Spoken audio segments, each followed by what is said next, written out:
आणखी एक मोठी बातमी आहे। मंत्री नितेश राणेंनी 10वी आणि 12वीच्या परीक्षेदरम्यान विद्यार्थिनींना बुरखा घालून परीक्षा केंद्रामध्ये प्रवेश देऊ नये अशी मागणी केली होती। मंत्री नितेश राणे यांनी शिक्षण मंत्री दादा भुसे यांना तसं पत्रही पाठवलंय। कॉपीचे प्रमाण वाढण्याची भीती व्यक्त करत नितेश राणेंनी ही मागणी केली आहे। तर राणेंच्या या मागणीवर शालेय शिक्षण मंत्री दादा भुसेंनी प्रतिक्रिया दिली। कॉपी कुणी करणार नाही याची शिक्षण विभाग काळजी घेत आहे। बुरखा घातलेला असू दे किंवा बुरखा न घातलेला असू दे, कोणताही विद्यार्थी कॉपी करणार नाही असं विधान भुसेंनी केलं।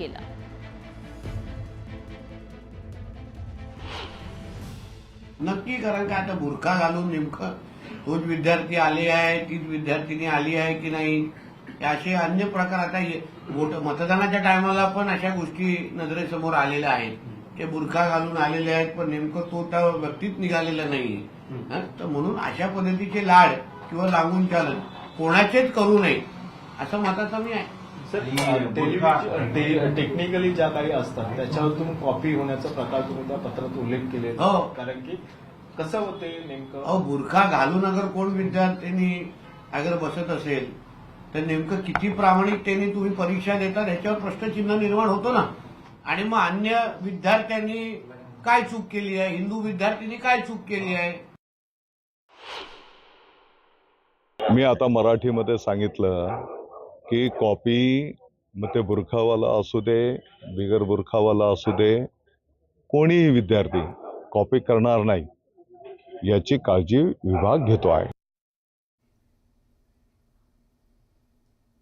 आणखी एक मोठी बातमी आहे। शाळेच्या मध्यान्ह भोजनामध्ये विद्यार्थ्यांना दिली जाणारी अंडी बंद करण्यात आली आहेत। याच्या निषेधार्थ जितेंद्र आव्हाड यांनी आंदोलन केलं आहे। जितेंद्र आव्हाड कार्यकर्त्यांसह डझनभर अंडी घेऊन जिल्हाधिकारी कार्यालयामध्ये पोहोचले। यानंतर त्यांनी अंडी घेऊन हे आंदोलन केलं। दरम्यान लाडक्या बहिणींना देण्यासाठी पैसे आहेत, पण शालेय शिक्षण घेणाऱ्या विद्यार्थ्यांच्या आरोग्याशी खेळ का करताय असा सवाल जितेंद्र आव्हाड यांनी केला। लाडक्या बहिणींना सांगा की तुमचे आम्ही 50 रुपये कापतो आणि ते आमच्या छोट्या भावांना देतो। लाडक्या बहिणी नाही म्हणणार। लाडक्या बहिणींना सांगा की तुमचे 50 रुपये कापून आम्ही छोट्या भावांना आमच्या अंडी देणार आहोत। त्या लाडक्या बहिणी प्रेमा खातर देतील। आणखी एक मोठी बातमी आहे। लक्ष्मी त्रिपाठीला महामंडलेश्वर पदावरून हटवण्यात आलंय। ममता कुलकर्णी यांना महामंडलेश्वर बनवण्यावरून मोठा वाद पेटला होता। या वादानंतर लक्ष्मी नारायण त्रिपाठी यांची या पदावरून हकालपट्टी करण्यात आली आहे। तर ममता कुलकर्णीला किन्नर आखाड्यामध्ये महामंडलेश्वर करण्यात आल्यानंतर प्रचंड विरोध सुरू होता। किन्नर आखाड्याचे संस्थापक ऋषी अजय दास यांनी आखाड्याचे आचार्य महामंडलेश्वर लक्ष्मीनारायण त्रिपाठी यांना त्यांच्या पदावरून हटवलंय। आता आखाड्याची नव्यानं रचना केली जाईल आणि लवकरच नवीन आचार्य महामंडलेश्वरांच्या नावाची घोषणा केली जाईल असं ऋषीदास यांनी सांगितलंय। ममता कुलकर्णी यांना महामंडलेश्वर करण्यात आल्यानंतर संत समाजातील एक वर्ग संतप्त होता।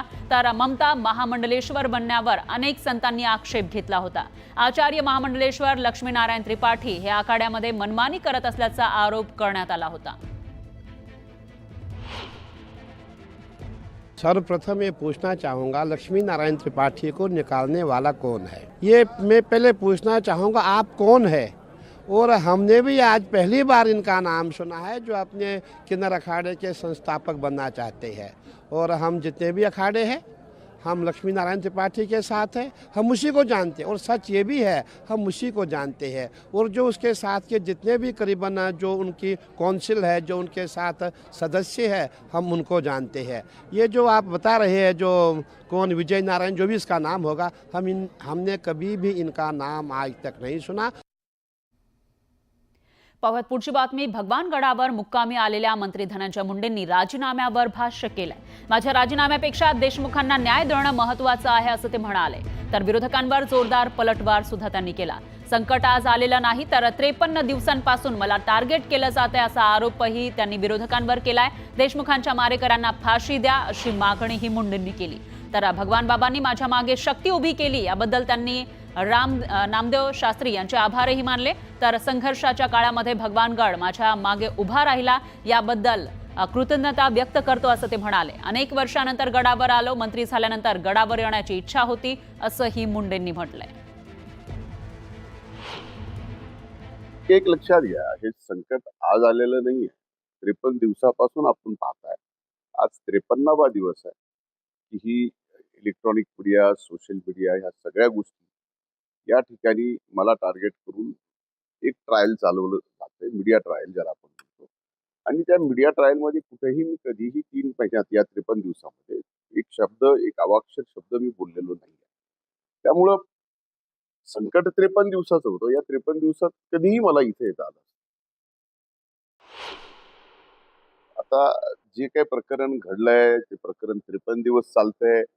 यात सगळ्या गोष्टी समोर आलेल्या आहेत. आमचं सुद्धा या ठिकाणी स्पष्ट म्हणणं आहे पहिल्या दिवसापासून की स्वर्गीय संतोष देशमुखांची जी काही हत्या झालेली आहे त्या हत्येमध्ये जे कोण आरोपी असतील त्यांना फासावर लटकलं पाहिजे. ती फास्ट ट्रॅकवर केस आणली पाहिजे आणि ज्याच्यात जे कोण सापडेल, जे कोणीही असो, कुणालाही सोडू नये आणि त्याला शासन झालं पाहिजे. ही पहिल्या दिवसापासूनची भूमिका आहे.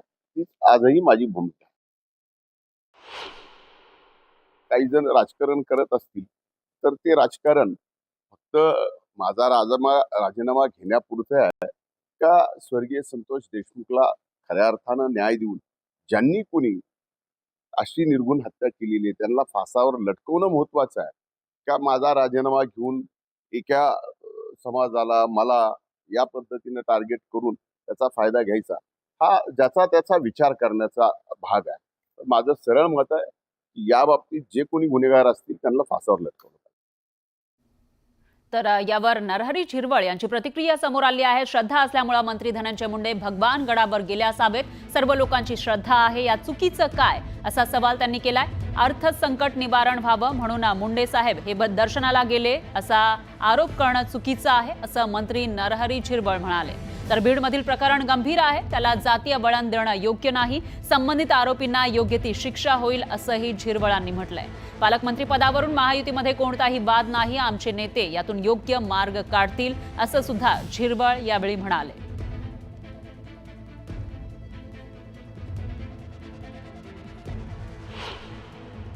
असं आहे, भगवानगडावर मुंडे साहेबांचीच नाही तर सगळ्या जनतेची भगवानगडावर श्रद्धा आहे. आणि मग श्रद्धेपोटी माणूस गेला याचा अर्थ तो संकट निवारणासाठीच गेला असं नाही.